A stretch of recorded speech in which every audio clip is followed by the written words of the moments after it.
సాయంకాల సమయములో సంధ్యాదీపారాధనలో వచ్చును తల్లి మహాలక్ష్మి, వచ్చును తల్లి వరలక్ష్మి.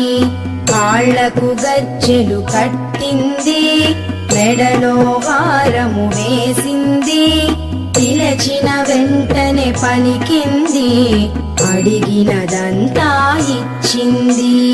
సాయంకాల సమయములో సంధ్యాదీపారాధనలో